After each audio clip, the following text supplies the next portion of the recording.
I think that honestly, Kevin Owens versus Roman Reigns with Chris Jericho in the shark cage above the ring is honestly the biggest match that WWE could do for the Royal Rumble.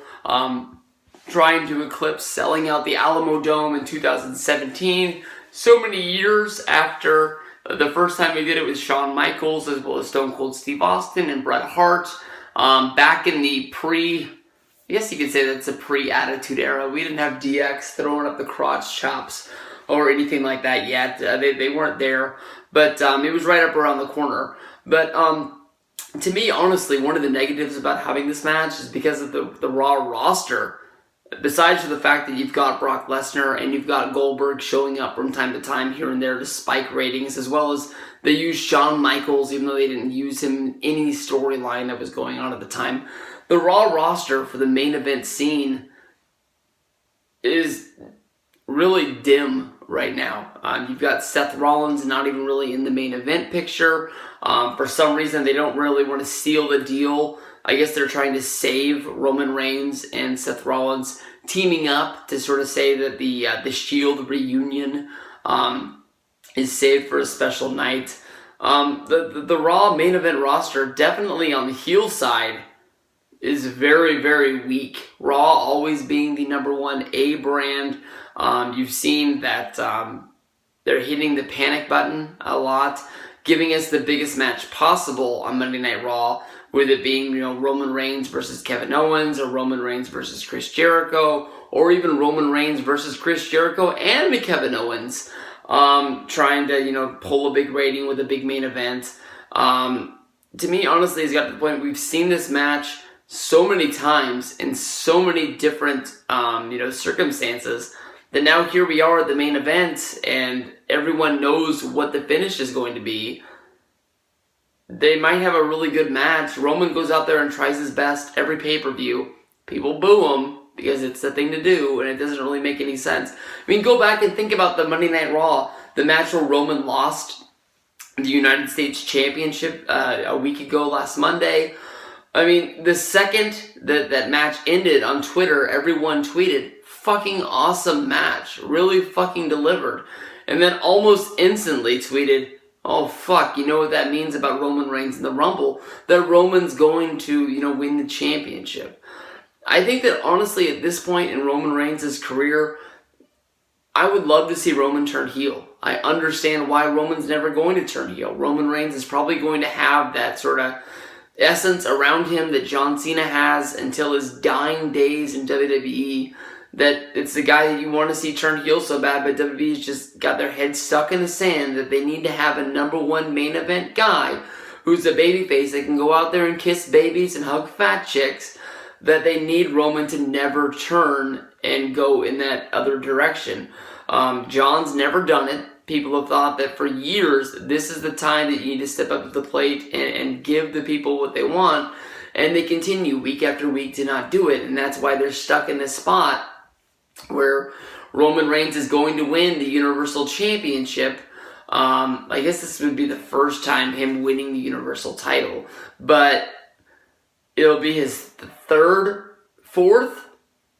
Fuck, how many? Okay, he won the title when I think he beat Owens at the Survivor Series, got cashed in against Sheamus, beat Sheamus, lost to Triple H in the Rumble, won the title at WrestleMania, lost it at Money in the Bank. I'm doing better than I thought I was going to do. This will be his fourth, I guess you can call it, World Heavyweight Championship. Fourth big belt. Best way to put it. And it's going to be another run that no one's really going to remember. He got the belt at WrestleMania last year by beating Triple H in the main event, closing out the show.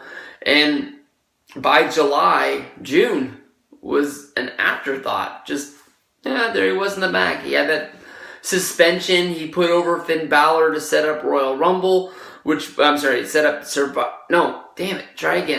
He lost to Finn Balor to set up SummerSlam, and from there, went into a feud against Rusev that lasted forever and a day, and nothing really came out of it. Roman has great matches, but just doesn't really gain the fans' interest. And I don't really know why.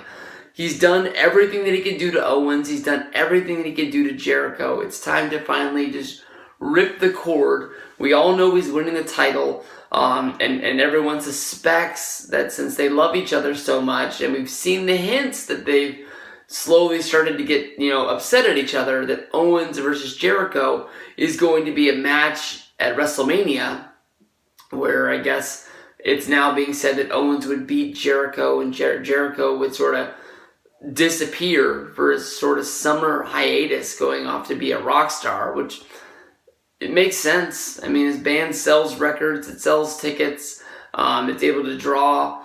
Go out and chase your dreams. Cool yourself off for a little bit so that people really want you. I've always said that Jericho is probably one of the smartest guys in wrestling. He's taken hiatuses to sort of leave when they were sort of trying to cool him off and not make him the main guy. And I believe it was when Cena got injured, they brought him back because they didn't have anybody else. They had to pay him handsomely. Got to the point where they didn't need him anymore, took off.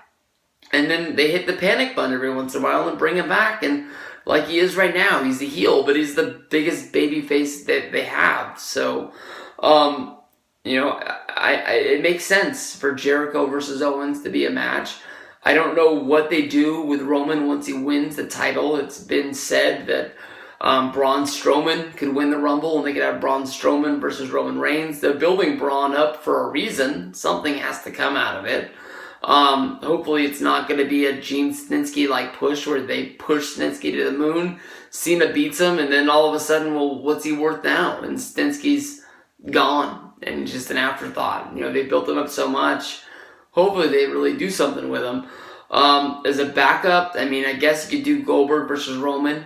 The Battle of the Spear. To me, honestly, that feels more like a second-rate pay-per-view, not a WrestleMania main event, but Braun Strowman versus Roman doesn't really make much sense either. I don't know. Honestly, I think that Raw has a bigger shot at winning the Rumble than SmackDown does, especially with SmackDown having the Elimination Chamber pay-per-view next month, and 6 guys having a shot to be... They've said the champion is going to be in there, so 6 guys having a shot to become the champion. It doesn't make sense to really have 6 number 1 contenders and also have another number 1 contender winning the Rumble sitting in the sidelines waiting for it. But maybe the person who wins the Rumble decides they want to be in the chamber as well, so they have the championship. And if it's a heel, they could say, I'm going to win the chamber and then I'm just going to sit out WrestleMania and not compete. And everybody's like, oh shit, what's going to fucking happen? Not have a title match. You gotta be kidding me. But I really think Roman's going to win this. It's probably the easiest match to pick on the whole card. It builds up, speculation of what's going to happen in the Rumble. If anybody from Raw was to win it, there's so many guys in the Rumble, and only a few guys have storylines that connect to getting there. As of right now, Rollins is even in the Rumble. Everybody suspects he's going to have a match against Triple H. So I don't know. There's not that many doors open other than Braun Strowman if Roman is your champion. So maybe it's not the best thing in the world. So we'll see. WWE always has a master plan, and we'll get down to seeing what goes down.